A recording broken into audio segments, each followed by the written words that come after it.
嗱喺堂上面咧，我哋咪做過一個瞓喺度咧，拉我哋嘅腳嘅。咁咧，我而家喺呢度再示範一次。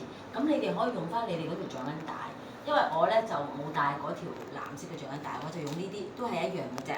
咁咧，首先咧，我哋就將條橡筋帶打雙，即係如果你條藍色嘅橡筋帶，你可以打雙或者三翹都得嘅。咁跟住咧，我哋就將個腳咧咁樣拎上嚟。挺直條腰，記唔記得我講要伸直隻手㗎？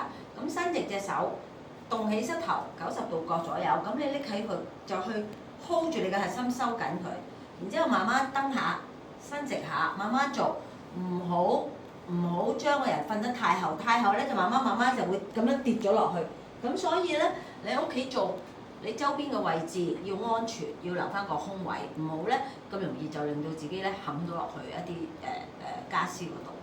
咁當你咁樣做幾下鬆咗之後，咁你就可以單一隻腳嚟做啦。單一隻腳翹住，咁樣去拉下隻腳，一路咁樣拉，用翻啲力少少，盡可能你個膝頭係蹬直嘅，唔好俾佢曲。我寧願你唔好拉咁高，你少少咪得咯，只係少少嘅拉下。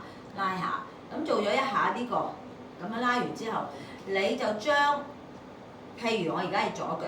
你就左手捉住兩條橡筋帶，然之後將所有橡筋帶捉住，跟住隻手掹住個膝頭，挺起胸膛，拉開你嘅腳，咁樣少少拉下先，鬆到啦，唔係太緊啦，你就抽高佢，慢慢一步一步嚟。好啦，做幾下啦，你自己覺得舒服嘅，跟住你就調轉隻手，將你嘅右手捉住橡筋帶，即係我而家係左腳右手。跟住你嘅左手捉住你下邊隻腳，將佢拉過少少啦。如果你隻腳曲唔到嘅，唔緊要㗎，你可以伸直佢咁樣去拉。如果你曲得到嘅，當然就曲啦。咁你可以掹住個膝頭，再將個腳拉多啲，抽多啲，然之後個頭望反方向。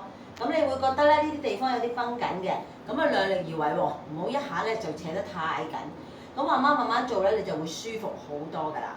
你試下咯喎，慢慢放翻去啦。咁你可以循環做2次或者3次都得。咁你做完左腳，咁你就同樣做右腳。